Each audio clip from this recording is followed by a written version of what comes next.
L'éditorial de Richard Garnier. Les Antilles-Guyane sont les territoires oubliés de la République. Que faudra-t-il de plus pour que l'État lève enfin les yeux vers l'outre-mer et singulièrement vers les Antilles-Guyane ? En Guadeloupe, en Guyane et en Martinique, la violence armée n'est plus un symptôme sociologique. C'est réellement devenu un système, un rythme quotidien de fusillade qui éclate comme on allume une cigarette. Ou même des adolescents armés y vont de leur règlement de compte en n'ayant plus qu'à appuyer sur une détente. En n'importe quel lieu, qu'il y ait du monde ou pas, et même en plein jour, des quartiers entiers vivent sous couvre-feu informel. Le tout dans un silence presque complice des autorités nationales. Les chiffres sont pourtant là, implacables. En matière de meurtre par rapport au ratio du nombre d'habitants, nos 3 territoires ultramarins caracolent en tête du classement national. Une première place honteuse que se disputent chaque année la Guyane et la Guadeloupe.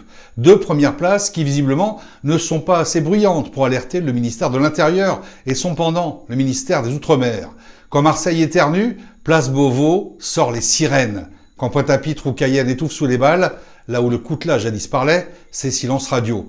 On y expédie un préfet, on pond un plan, sans budget, on parle de dialogue, comme si face aux armes automatiques, le blablabla suffisait. Seule la Martinique a connu une résonance nationale, subrepticement, quand le locataire de la rue Dino affirmait, à qui voulait l'entendre, « Nous ne permettrons pas que la violence défigure le visage de l'île aux fleurs ».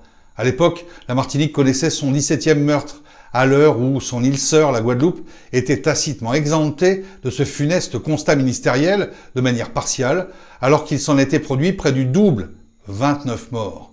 Pendant ce temps, à 8000 km de là, sous les lambris de la République, certains osent murmurer que notre seul intérêt est notre position géostratégique de département français d'Amérique, d'où l'Europe spatiale envoie des fusées, depuis la Guyane bien sûr, sans que l'on ne donne la parole à nos 3 DFA et le pouvoir de faire entendre leur voix, la voix de la France, dans le bassin caribéen, aux portes des Amériques. C'est toujours comme au temps des colonies, où l'État prend toujours le soin de mener une politique patriarcale, où il détient le rôle dominant, en divisant les 3 pour mieux y régner. Pendant ce temps, les réseaux criminels se structurent, les cartels sud-américains s'ancrent, les armes à feu se vendent sur place, sans que la majorité des acheteurs n'aient à se livrer sur le web. Les gendarmes, eux, manquent de bras, de balles et parfois même de véhicules. Leurs patrouilles de militaires sont débordées. Même constat du côté des policiers, dont les doléances ne sont pas plus écoutées. On voudrait croire à une mauvaise blague, mais c'est une politique, celle du 2 poids 2 mesures. L'outre-mer est français quand il faut agiter le drapeau, beaucoup moins quand il faut protéger les vies de ses administrés, dont l'État, encore lui, répète à l'envi qu'il est là pour assumer sa part de régalien sur l'ensemble national. Aimé Césaire doit se retourner dans sa tombe, lui, le visionnaire écrivain, poète, dramaturge, essayiste et biographe, qui assuma également le rôle d'homme politique français, à la fois maire de Fort-de-France et député de la Martinique. Jadis, il y a près de 80 ans, il s'interrogeait déjà. Sommes-nous des Français à part entière ou bien entièrement à part ? Malheureusement, la réponse était déjà comprise dans sa question.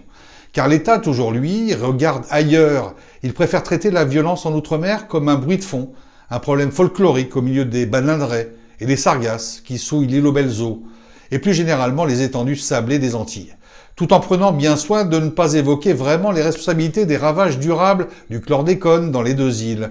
En fait, cette violence armée, pour y revenir à elle, qui risque encore de s'amplifier, n'est pas traitée comme une urgence républicaine. Laisser nos territoires s'enfoncer dans l'insécurité, c'est aussi les abandonner à ceux qui s'organisent mieux, les mafias, les trafiquants, les gangs locaux, voire quelques corrompus bien placés. C'est un renoncement, pire, un aveu d'insuffisance, que l'on s'arrange pour faire passer pour un aveu d'impuissance. À force d'inaction, la République ultramarine devient, par nature, une république à part, sécuritairement marginalisée, et politiquement trahie. Les morts, eux, tombent tous les jours, de plus en plus jeunes. Mais ce sont des décès en lointaine périphérie de la métropole. Ah pardon, je voulais dire de l'Hexagone. Des morts invisibles. Jusqu'à quand ? L'éditorial de Richard Garnier. Les Antilles-Guyane sont les territoires oubliés de la République.